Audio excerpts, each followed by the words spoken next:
Hello everybody, my name is Maddie, and welcome back to another episode of Bridezillas, where we go through some of the strangest, most dramatic, and the most outlandish Bridezilla stories that I could find. Alright, let's dive into the first one. Okay, this first story was originally on Am I the Asshole, but it was deleted. Thankfully, we have a exact copy of the post down in the comments. Somebody saved it. Yay, thank you. All right, the original title was Am I the Asshole? Gently encouraging my future bridesmaid to make an effort in her appearance? Oh no, I already don't like the title. Okay. My wedding is coming up. Weddings are expensive AF, and it's going to be a beautiful day, super elegant. Obviously, we want it all very aesthetic and beautiful photos. Okay. One of my bridesmaids is a dear friend, but she's really let herself go and has become really frumpy and daggy. What the fuck does that even mean? In all aspects, hair, skincare, clothing, physical shape. I don't want to be that bride. And very, very careful about anything I say and would never say anything to make her even think something is wrong with her. But, there's the but. Am I the asshole for wanting her to put a little bit more care and effort into herself? I'm paying for dresses, hair, and makeup. But there's only so much a hair and makeup artist can do, and self-care really does show. Has anyone dealt with this? What did you do? I know it's my day, not hers, and I don't need to project my expectations, but doesn't stop the feeling. I'm going to gently encourage and do self-care things together, and to help the penny drop. Dude, what the fuck? Okay. Obviously, this bride is the asshole. If you want people to look a certain way on your wedding day and you want everyone to be perfect and everything to look perfect, that is A, a ridiculous expectation, and B, you're not going to get that with guests. You're only going to get that with paid actors. So fill your wedding with those paid actors and then have those, picture perfect whatever shots that you want. But no, you're going to wreck a lot of relationships. I feel really bad for her bridesmaid because, my God, this bride clearly doesn't value her friend enough for who she is rather than, what she looks like. And she's not a good friend at all. And it makes me sad that the bridesmaid doesn't know this. God, how can you be so shallow?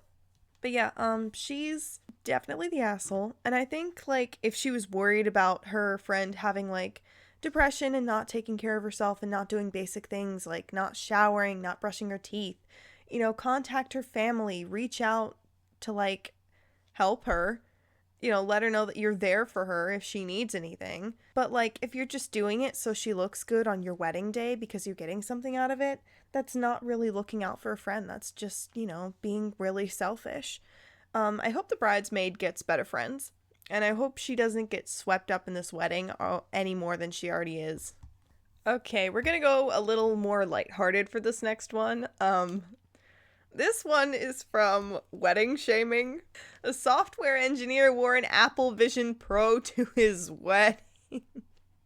Why? Look at him! Dude, he looks so silly. And I see what the photographer did. They lined him up perfectly with the tree, so they gave him antlers too. He looks... Oh my God, but the bride looks beautiful though. I love her hair. I love her dress. It reminds me of Ariel's from The Little Mermaid, at the end. And I love her bouquet. She looks beautiful. Her husband though, he looks so... oh my God. Take that thing off, boy! You look like you're gonna go skiing! Jesus Christ. Oh God. Please don't wear those things, everyone. Please don't get those things. Did none of you watch WALL-E? Oh my God. Okay, and this next one is also from Wedding Shaming. From Scary Passenger 6832. A crowd-funded wedding from someone who could get an actual job, but won't. Oh no. The plus side of getting COVID and heading home from the East Coast early is that I'll have more time this month for wedding planning. We're planning to get the venue plus date settled by the end of January and looking at having about 150 guests, which may sound like a lot for a wedding these days, but will still mean making some tough choices. Oh boy. I hope to find beautiful ways to celebrate with everyone either way. heart emojis and they're spinning around. Blank also has family on the East Coast, VA and GA, mainly. So we may have a little East Coast shindig at some point if we're able to. The theme is jewel-toned rainbows plus succulents. What? And this is coming together in a short time frame, approx mid-May. So we can use all the help we can get.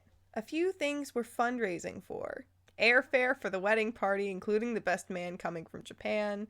Moving costs to rent a 2 to 3 bedroom place together in Seattle. Buying a car this year. And if there are non-monetary ways you can help, we'll be superbly grateful. Superbly grateful. Just let me know. I've got a DIY paper rainbow succulent project in mind. Starting 2024 with this guy equals surreal delight. Surreal delight. These are some crazy word combinations you're coming up with in here. Feels like a Duolingo lesson. Even better, we're getting married this spring. Is May spring? Oh, I guess it does count as spring, huh? Sorry, I live in the South, so like summer starts in late April for me. Y'all know I'm not a big fan of the institution of marriage, but I love weddings.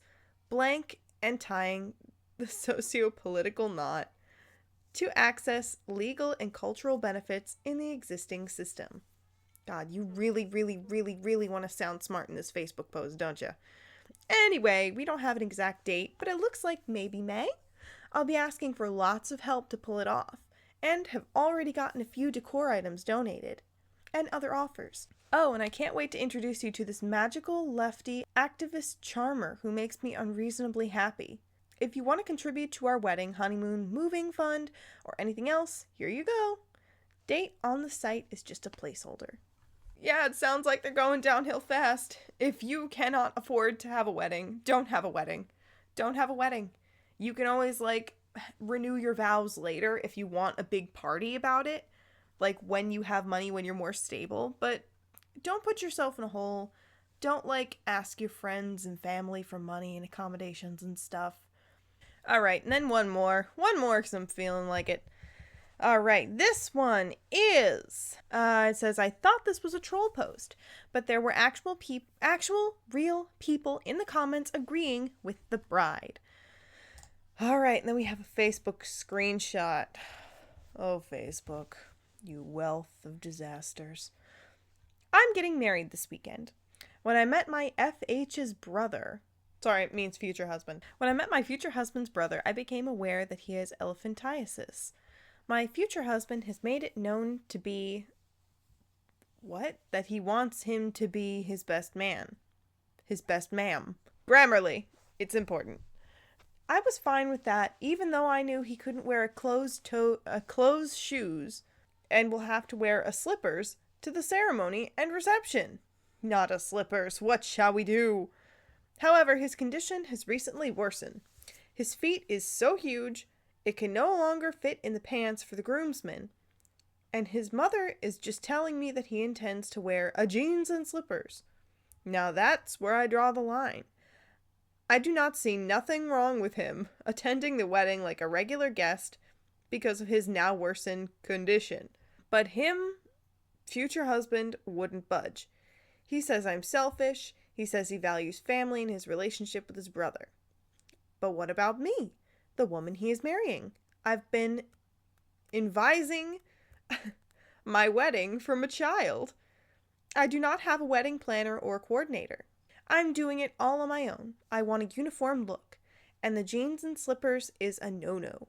Am I wrong for this? I don't know if anybody knows this, but I was an editor for 5 years. I wrote for 6 and edited for 5. And so the editor part of me is in physical pain right now reading that Facebook post. I don't know what to say. He has a condition. What do you want him to do? Can't you just, get bigger pants? Can't you just get bigger pants. Alright, these Bridezilla posts are getting insane. These weddings are insane. What do you mean you wore Apple Pro Vision or what the fuck ever to your wedding? I'm losing my mind. Anyway, that's all from me for today. I hope you enjoyed the video. If you did, please leave a like and leave a comment down below. Did you agree with me? Is there anything I missed? What would you do in these various situations? Would you be okay with your groom or your bride or your future spouse to be wearing an Apple Pro Vision whatever to your wedding as they're marrying you? I know I would not. I would not be okay with that. Oh boy. All right. That's it from me for now. I will be back with another Bridezilla video next Friday, and I hope to see you there. Till then, take care.